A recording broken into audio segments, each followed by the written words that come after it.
Alors, nous voilà de retour sur le plateau et normalement, on devrait avoir Danick Zandonis au téléphone. Est-ce que c'est le cas? Pas encore. Donc, on va revenir sur l'actualité. Il est question d'Air France qui a présenté ses nouveautés pour la saison.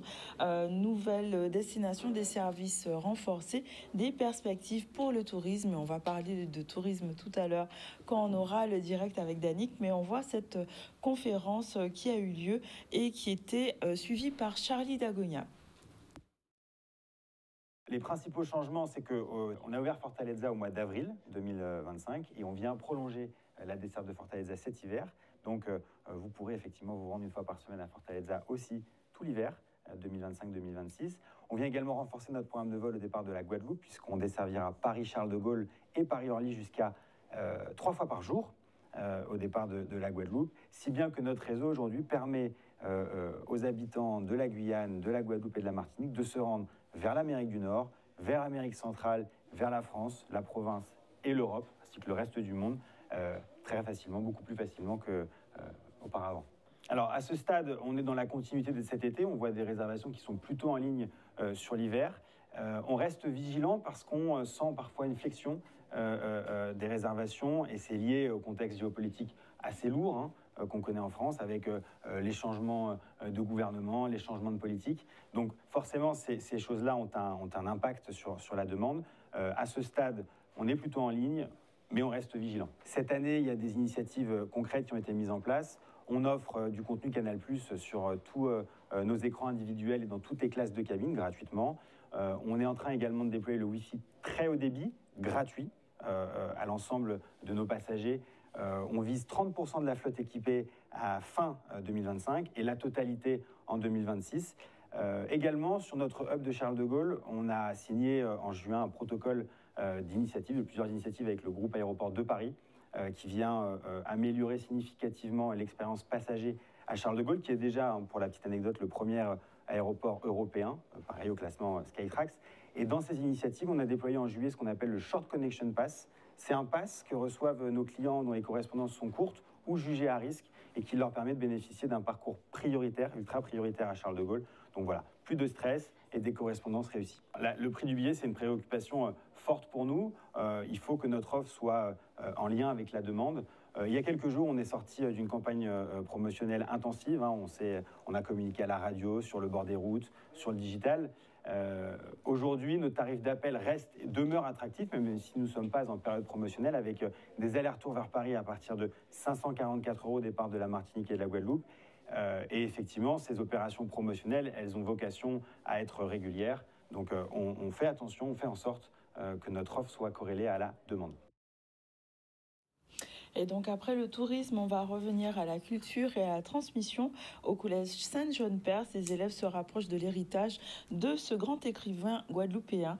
Un échange s'est déroulé justement avec le président de l'association des Amis du Poète, une occasion de rapprocher la jeunesse de l'œuvre. On voit un reportage de Maxime Morel. C'est justement une cérémonie de présentation que nous, on a commencé depuis 3 ans déjà. C'est-à-dire c'est une formule pour rassembler un petit peu tous nos adhérents, les parents, la municipalité du Gosier et aussi... C'est important parce que les jeunes, c'est l'avenir. J'espère que certains d'entre eux vont se saisir des œuvres, vont voir ce qu'elles expriment, vont aller au-delà des apparences. Et qui sait, ça fera peut-être des gens qui le connaîtront mieux et qui s'en trouveront enrichis. L'idée, c'est de faciliter, de familiariser les élèves avec Saint-John-Perse. C'est un poète complexe, mais l'idée, c'était de trouver quelqu'un qui pourrait leur donner suffisamment de liberté pour qu'ils puissent s'exprimer et mieux avancer sur les traces de Saint-John-Perse. Ça permet à nos élèves, en fait, de mieux connaître Saint-John-Perse. Beaucoup d'élèves, en fait, ne savent même pas pourquoi le collège s'appelle Saint-John-Perse. Les œuvres de Saint-John-Perse ne font pas l'impasse sur la réalité ancienne. Ils en témoignent avec beaucoup d'acuité. C'est l'origine d'ailleurs d'un contresens, parce que certains pensent que quand il évoque la France coloniale du temps passé, il affirme une sorte d'allégeance, de nostalgie de cet avant ancien. En réalité, non. Il évoque ce qu'il a vécu dans son enfance. Cela n'implique pas que lui-même soit un héritier dans sa mentalité des colonialistes du temps passé. Ils ne le connaissaient pas forcément pour certains d'entre eux. alors que la photo de Saint-Jean-de-Perse figure dans leur carnet, alors que des phrases de Saint-Jean-de-Perse émaillent ça et là l'espace. Mais malheureusement, cette jeune génération ne s'était pas encore approprié ce poète. C'est vrai que ça nous donne envie parce qu'on est dans le collège depuis 4 ans. On voit le nom Saint-Jean-de-Perse sur le carnet, on nous dit qu'il est poète, etc. Mais on n'en savait pas plus, donc c'était bien, c'était important d'en apprendre plus sur lui. J'ai pu mieux le connaître parce que c'était pas quelqu'un que je connaissais avant et depuis que je suis entré de ce collège, j'ai commencé à le connaître. Les collégiens ne le connaissaient pas forcément. Par contre, j'ai remarqué qu'il y avait un vrai engouement autour de la question et je suis contente qu'ils puissent s'intéresser finalement à la personnalité qui porte le nom de l'endroit où ils étudient au quotidien. Et nous voilà de retour sur le plateau. Est-ce qu'on a Danick au téléphone? Oui, Danick? Est-ce qu'il nous entend? Danick Zandonis de Top Reza. À Paris? Oui, Danick, est-ce que tu nous entends?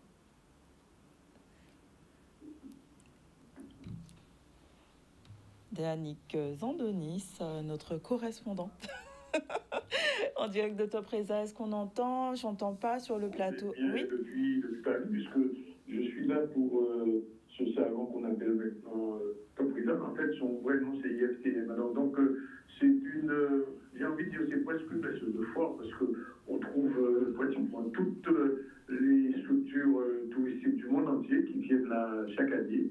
Et je ne vais pas m'attarder sur les étrangers, je veux parler de la Guadeloupe, puisqu'il y a un grand, on peut le dire, un grand stand des îles de Guadeloupe. Et la nouveauté cette année, c'est qu'il y a au stand de la Guadeloupe Saint-Martin. Au début de celui qui était venu la semaine dernière sur notre plateau, au Z, nous avait dit que cette année, pour la première fois, Saint-Martin, la partie francophone de Saint-Martin allait pouvoir être là. Alors donc, qu'est-ce qui se passe? Il se passe que tout le monde passe. Le président de région, directeur de ceci, responsable des compagnies aériennes, de l'Air Caraïbes, Corsair, etc. Et puis ce matin, il y a eu deux choses. Il y a eu hier un workshop, un atelier organisé par une structure qui s'appelle la Tout France. Et pendant à peu près 2 heures, ça s'est passé dans un hôtel 5 étoiles de Montparnasse, je ne vais pas le citer. Et donc, pendant ces 2 heures, on a présenté aux tour opérateurs et des étrangers aussi qui étaient là, on leur a présenté notre potentiel touristique, que ce soit de la Guadeloupe, de la Martinique, de la Réunion, de la Guyane, etc., de tous ces pays. Et les gens étaient un petit peu époustouflés de savoir qu'ils ne savaient pas tout ça. Alors, par rapport à la Guadeloupe, je vais m'arrêter là-dessus. L'une des caractéristiques de la Guadeloupe, en dehors des belles plages, en dehors des sites touristiques, etc., c'est aussi, il faut le dire, le carnaval. Et la présentatrice qui a fait, Madame Tomaso, qui a fait cette présentation, a notamment insisté sur le fait que le tourisme guadeloupéen et son carnaval est particulier, puisque c'est le seul carnaval de toute la Caraïbe, et même au-delà, qui présente 4 à 5 types de carnaval différents. On pourrait même dire des carnavals, tellement il y en a, parce qu'on voit les massacres, les timasses, les masses traditionnelles du fou, etc. Ce carnaval guadeloupéen est particulier. Autre chose, et ce matin, il y avait un autre workshop, un autre atelier, et c'était pour donner les chiffres clés de 2024 pour le tourisme dans nos pays, c'est-à-dire aussi bien dans le Pacifique Sud, je parlais de la Polynésie, de la Nouvelle-Calédonie qui a connu quelques problèmes, mais surtout du bassin Antilles-Guyane. Alors, ce qu'on peut savoir, d'après les chiffres qui ont été donnés, il y a 4 millions de sièges qui sont disponibles pour l'ensemble du bassin Antilles-Guyane, 2,4 millions de passagers pour ce premier semestre pour l'année 2024, pardon, et 1,1 million de touristes aériens. Alors, pour la Guadeloupe, c'est intéressant, on a eu 1,3 million de nuitées hôtelières, c'est-à-dire des gens qui ont dormi en Guadeloupe, comparé à la Martinique qui a eu 1,2 million de personnes, et la Guyane seulement 130 000. Alors, le tourisme guadeloupéen, visiblement, se porte bien, malgré les problèmes de l'eau et de sargasses que nous connaissons, mais il y a une grosse attractivité pour la Guadeloupe. Pourquoi? Parce que nous sommes un archipel est à Ville-d'Habitant, on n'est pas à terre de haut, et qu'on est à terre de haut, on n'est pas désirable. Et ça, c'est l'une des caractéristiques du tourisme et de l'attractivité guadeloupéenne. Alors, aujourd'hui, sur le salon, bien évidemment, les bus étaient là, mais Guadeloupe, qui est une bastérienne, mademoiselle Touran, elle était là avec l'ancienne ministre, et puis le président de la région, enfin bref, tout le monde défile sur le salon des îles de Guadeloupe. Alors, deux petits mots quand même, Paris, la température n'est pas au beau fixe comme il y a quelques semaines, elle commence à faire plutôt frais. Et là, on va sortir de là. Si vous parlez de bon manteau, on va sentir froid là. Et puis, il faut signaler aussi, c'était hier, mais ça n'a rien à voir avec le tourisme. Le PSG a perdu face à Marseille, 1-0. Mais on a une petite satisfaction. Oui, Iman? Non, je disais, alors du coup, ce salon, il va vraiment avoir un impact sur la saison touristique. Est-ce qu'il y a vraiment un effort qui est fait par rapport à la visibilité de nos îles, en fait, de notre attractivité? Ah non, mais je le disais, effectivement, il y a une véritable attractivité pour la Guadeloupe. Je discutais avec des Français qui étaient à Toprisa, à IFTM, et ces gens-là, ils ont tous envie de venir en Guadeloupe. Alors, est-ce qu'on aura suffisamment d'hôtels? Alors, c'est ça le problème, et on sait qu'il y a à peu près 3 ou 4 hôtels qui sont en construction, qui vont ouvrir bientôt, mais il y a une grosse attractivité. Pourquoi? Parce que en ce moment, dans la Caraïbe, on connaît déjà les sites habituels en République dominicaine, Cuba, etc. Mais par rapport à un Français, ce qui est intéressant, c'est que la Guadeloupe, on parle français en Guadeloupe, même si on ne parle pas les créoles, mais on parle français aussi en Guadeloupe. Et les Français qui viennent ici, enfin chez nous en Guadeloupe, ils ont comme l'impression d'être chez eux, parce qu'avec la langue, ils se trouvent à l'aise. Et puis, il faut le dire, il y a eu quand même des soucis cette année, c'est le problème des tarifs aériens. Alors, j'ai discuté avec le directeur d'Air Caraïbes, on entendra l'interview demain. Il disait qu'il faut une offre aujourd'hui pour une habitude Paris et retour de 140 €. Mais enfin, ce n'est pas encore à la portée de tout le monde. Ça, c'est sûr. En tout cas, merci pour ce direct. Et c'est une belle vitrine pour nos îles. Mais on va revenir... Alors, je voulais juste dire quelque chose quand même. Oui, pour terminer. J'ai entendu l'intervention de Manick sur l'illettrisme. C'est un problème réel. Et même en France, on a ce problème-là. Je ne sais pas quoi ce problème qui est lié à la Guadeloupe. En France aussi, ils ont ce problème-là. Et comment on appelle, la petite sortie que nous faisons, qu'on appelle le meet-up, vous pouvez rencontrer des gens qui sont dans cette situation, sur une sorte de handicap. Je dis, même moi, si je suis à Paris, je pense à tous les Guadeloupéens et à toute l'équipe de Z qui sera jeudi dans ce meet-up. Il faut tout le monde là. Voilà. Merci beaucoup. On va revenir à la culture, à nos traditions. Allez, peut-être à demain. Merci. Demain, d'accord, avec un nouveau reportage. Bye. Place à la culture avec les quadrilleurs qui sont là pour nous parler d'un grand événement qu'ils préparent. On va revenir donc avec monsieur Fred Cattel, président d'Éveil 4. Oui, ça tout à fait. Je suis le président. Et Lynn Benoni, présidente de ZICAC 2000. Exactement. Bienvenue donc pour nous parler de quadrilles. C'est on va dire un événement qui est organisé le 26, 27 et 28, donc autour de la transmission du partage, et ça va se passer aux Abîmes. Est-ce que lequel des deux veut commencer pour nous parler de ce temps fort autour du quadrille? Oui, c'est du temps fort comme vous dites, parce que là on a fait quelque chose pendant 3 jours. Ça va être ouvert aux écoliers, ça va être ouvert aux collégiens, ça va être ouvert aussi au grand public, aux EHPAD. La promotion du quadrille, c'est pour que dès l'enfant, on puisse commencer à comprendre que le quadrille, c'est pas que pour des personnes âgées. On peut très bien commencer, très bien apprendre à danser le quadrille dans les associations très jeunes.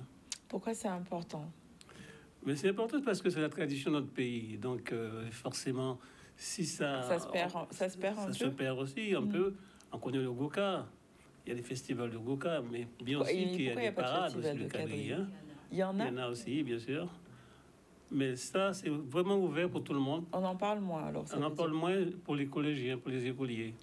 Donc, Pendant 3 jours, on va être là pour leur faire découvrir ce que c'est que le quadrille. Donc, les deux associations, elles sont aux Abîmes ou bien elles sont dans des endroits différents? Non, les 5 associations. Il y en a 5. Waouh, d'accord. Donc, vous êtes sur ZICAC 2000, c'est ça? Exactement. Moi aussi, je suis sur les Abîmes. Les Abîmes, donc, monsieur il y a Adéquate aux Abîmes. Il y a Bois-Bambou des Abîmes. ACMD aussi des Abîmes. Nous sommes toutes des Abîmes. Toutes des Abîmes. Ça veut dire qu'il y a plein de cours de quadrille sur les Abîmes, alors? Il y a énormément. Oui. Il y a énormément. Mais le problème qui se pose, c'est que on se rend compte très souvent que au sein des associations, nous avons une certaine tranche d'âge et nous voulons rajeunir ces associations, d'où l'intérêt de notre première matinée dédiée aux scolaires. Donc, il y a des ateliers qui seront organisés à l'école. Moi, je me rappelle, quand j'étais petite, j'ai appris le quadrille à l'école. Voilà, mais là, c'est ça les n'existe écoles plus. qui viendront sur place au stade. Donc, il y a un programme qui est fait déjà de 8h30 le vendredi, ils vont venir. Là, ça va être les écoliers. À partir de 10h, ça va être les collégiens. Et là, effectivement, on va pouvoir leur expliquer toutes les figures du quadrille. Voilà. Donc, des ateliers, il y a un spectacle aussi qui est prévu. Alors, le spectacle, c'est l'après-midi. L'après-midi. Ce sera réservé aux aînés, aux EHPAD, aux personnes en situation de handicap. Là, ce sera un spectacle qui sera fait par des valides et des invalides. D'accord. Donc, après l'issue de ce spectacle, nous pourrons proposer aux gens qui le veulent de faire quelques pas de quadrille. D'accord. J'ai vu aussi défiler quadrille pour tous. Alors, du coup, comment ça va se passer, ce temps fort, le défilé? Alors, il n'y a pas de défilé de prévu dans la programmation. D'accord. Non. Donc, quadrille pour tous. Alors, ça veut dire que c'est là, pas du tout ouvert. Comment dire? Vous avez fait le focus sur la partie scolaire. Est-ce que c'est ouvert à d'autres personnes? Alors, c'est ouvert au tout public le samedi. De 9h30 à 19h30. Le tout public est attendu pour pouvoir découvrir les 7 styles de quadrille qu'il y a ici en Guadeloupe. Il faut savoir que la Guadeloupe est la seule île de la Caraïbe à avoir autant de quadrilles. On parle très souvent du quadrille au commandement et pourtant nous en avons encore 7, puisque j'ajoute le quadrille compas. Quadrille compas? Oui. Ok. Alors, moi, je suis tout à fait intéressée de savoir comment les différencier. Et bon, alors peut-être qu'il faudrait faire une émission spéciale quadrille pour en parler. Si nous avons le temps, on peut rapidement donner les styles. Donnez-moi les points essentiels à retenir. Alors, nous avons ici 2 classes de quadrilles. Les quadrilles au commandement et les quadrilles sans commandement. Donc, les quadrilles sans commandement, nous avons les lanciers, l'impérial, le quadrille de Vieux-Fort et le quadrille à la française. Ce sont des quadrilles authentiques. Et en quadrille traditionnel, nous avons le quadrille au commandement du continent Pointe-à-Pitre, la Grande Terre et la Basse Terre. Et nous avons le quadrille au commandement de Marie-Galante. À cela, il faut rajouter le quadrille de la Côte-sur-le-Vent. Ah oui, et le quadrille compas vient de la région de Basse-Terre aussi. C'est de M. Christian Yéyé et Bienveillance qui ont créé le quadrille compas. Donc nous avons une diversité importante ici en Guadeloupe en matière de quadrille. D'accord. Et il faut que tout le monde découvre ceci. Donc l'intérêt de venir samedi entre 9h30 et 19h au complexe Céligny à Bois-Ripaud. D'accord, aux Abîmes. Voilà. En plus de ça, il y a plusieurs figures de quadrille. Il y a le premier qui est le pantalon, le deuxième l'été, le troisième la poule, le quatrième le pastourelle. Donc, qui se dansent différemment. Très bien, ça sera vraiment l'occasion de mobiliser la jeunesse autour de ces danses, parce que voilà, il y en a plusieurs, du coup, plusieurs styles, et de connaître un peu mieux cette danse traditionnelle qui est vraiment la nôtre. Tout à fait, oui. Est-ce que si on devait retenir un numéro de téléphone éventuellement, lequel serait? Il y a déjà le mien, le 06 90 72 24 91. Vous n'avez pas encore parlé du dimanche, vous avez parlé jusqu'au samedi. Alors le dimanche, qu'est-ce qui se passe?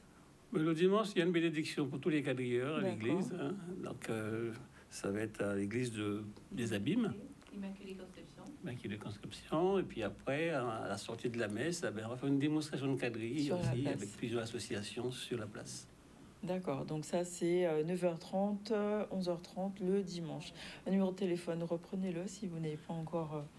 Le mien, 06 90 72 24 91. Très bien, merci beaucoup. Et on va rester pour retrouver force et sérénité avec Asia, sophrologue, et on va lancer sa chronique, le générique Mission Régénérescence. Mission Régénérescence, rejoins-moi les lundis à 13h sur ZCL. Donc aujourd'hui avec Asia, on va parler de nos modes de vie et on va inviter les gens à poser un regard différent sur les aidants familiaux. Voilà. Qui sont les aidants familiaux? Alors, les aidants familiaux, il y en a beaucoup, il y en a énormément. On va dire toutes les personnes qui aident d'autres personnes qui sont sujets à porteurs de maladies. Donc, ça va être les personnes qui s'occupent d'enfants malades, qui s'occupent de parents, qui s'occupent de conjoints. Et on le sait, qu'en Guadeloupe, on s'occupe de nos parents avec un grand P, que ce soit conjoint, enfant ou parents. Donc voilà, donc les aidants familiaux, à mon sens, aujourd'hui, j'ai eu envie d'en parler parce que pour moi, il est très important de pouvoir leur donner aussi une bouffée d'air frais pour cette rentrée.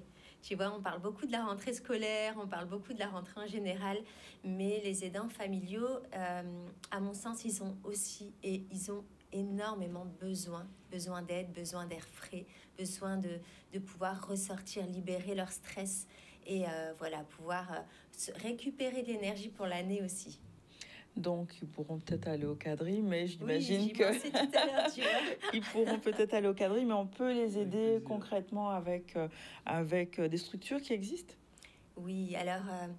il est vrai qu'en étant aidant, on a tendance à être isolé, on a tendance à être en mode survie parce que on doit s'occuper de nos parents et on n'a pas forcément conscience de cette aide qui peut nous être apportée.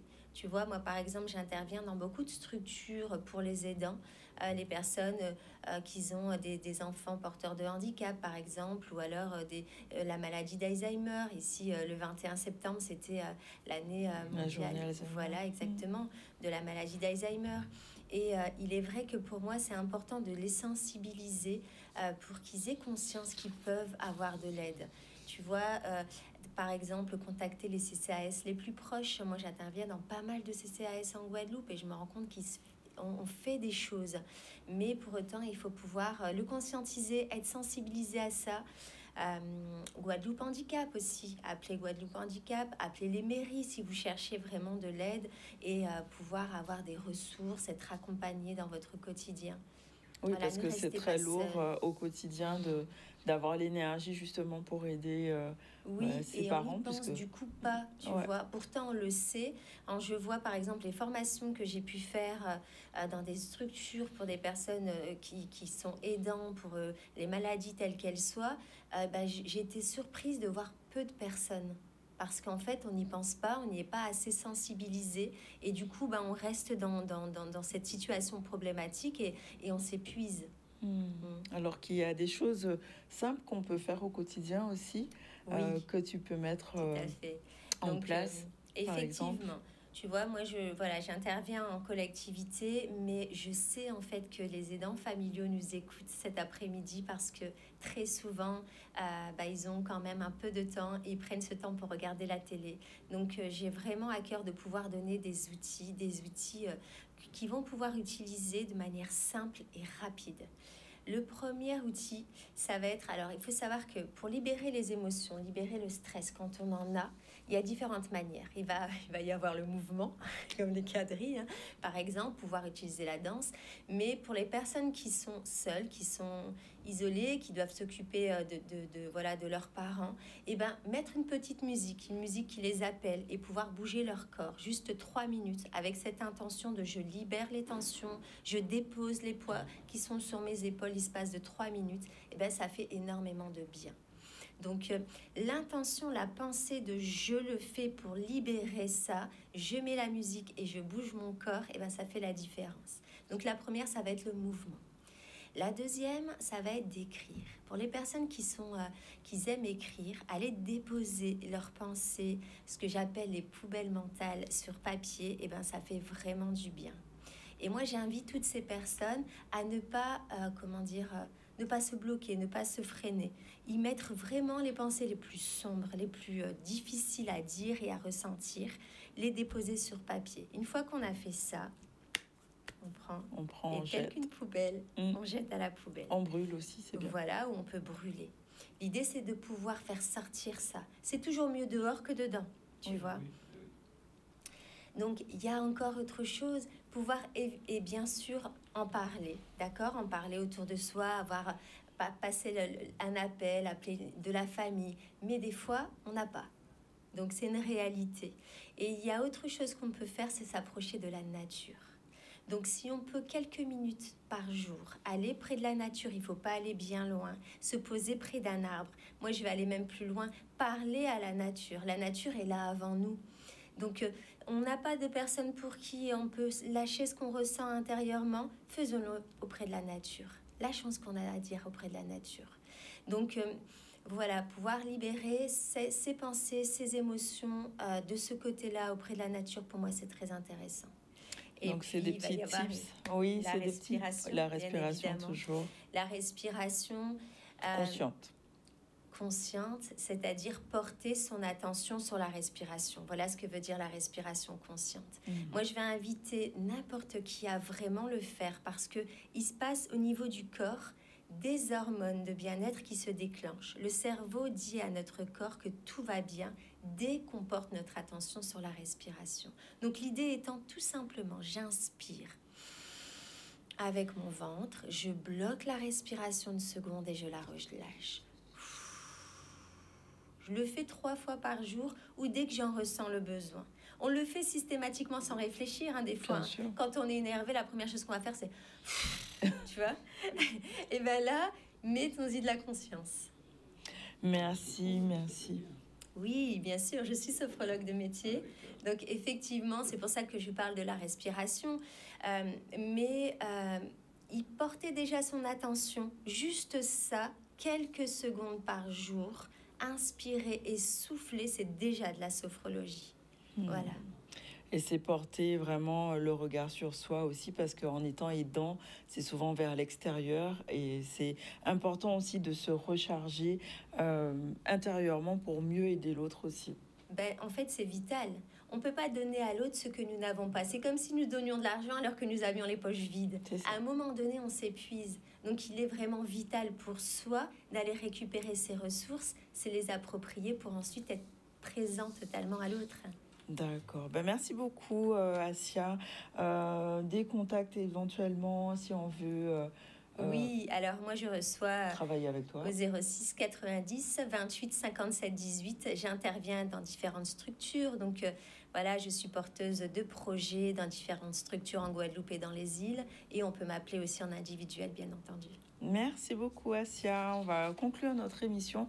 Aujourd'hui, on a reçu plusieurs invités. On a reçu Claire Montesino, présidente de Seren Network, et Laura Rinaldo. Elles étaient là pour nous parler de Hackathon, donc un événement qui aura lieu demain, qui est gratuit, qui permet de mutualiser les énergies et de travailler ensemble à la création d'une start-up. Demain, ça se passe au centre Remina Souta, c'est à partir de 8h30 avec Karine Louisi. On a parlé de charge mentale, il était justement question d'apaiser, on a parlé de respiration aussi avec elle, mais d'autres petits tips pour se soulager aussi avec cette rentrée où tout revient à la charge avec les différentes casquettes. Avec Manik Siartiteka, il était question du meet-up qui aura lieu jeudi 25, c'est au Yacht Club à partir de 18h. Vous pouvez nous retrouver. On va vous donner des solutions possibles pour les personnes qui sont dans cette problématique, notamment pour les accompagner, mais pour les repérer aussi. Et donc avec Jessica Oublié et Manik et toute l'équipe du ZCL, nous serons là pour pour parler d'illettrisme. On a aussi vu l'association des quadrilleurs. Donc là, il n'y avait que 2 associations, mais vous êtes 5 en tout. Donc Monsieur Fred Cattel, président de Éveil 4, et Lynn Bononi, présidente de ZICAC 2000. Il y a plusieurs temps forts entre le 26 et le 28 septembre. C'est aux Abîmes, autour de la transmission et du partage du quadrille, donc avec 7 quadrilles différents qui seront, j'ai retenu, voilà, permis de connaître ces différents types de quadrilles. Et on a vu avec Asia, les aidants familiaux, comment les aider à retrouver force et sérénité pour mieux accompagner leur famille. Ça, c'était pour les invités. Au niveau des sujets, on a parlé de la mobilisation des agents pénitentiaires de BMAO, coup de gueule, qui concerne des conditions de travail, mais aussi les conditions de vie des détenus, qui, voilà, j'espère, trouvera une issue favorable. Avec Air France, il était aussi question des nouveautés pour la saison. On a fait un petit point aussi concernant Top Reza avec Danix Antonis qui est sur place. Et on a vu l'échange entre les élèves et le président de l'association des amis de Saint-John-Perse au collège Saint-John-Perse. Ça, c'était pour l'actualité du jour. On n'a pas parlé de basket, mais on reviendra dessus ce soir dans les infos du soir. Je vous souhaite un bon appétit si vous n'avez pas encore déjeuné. On se retrouve demain dans le ZCL et prenez soin de vous.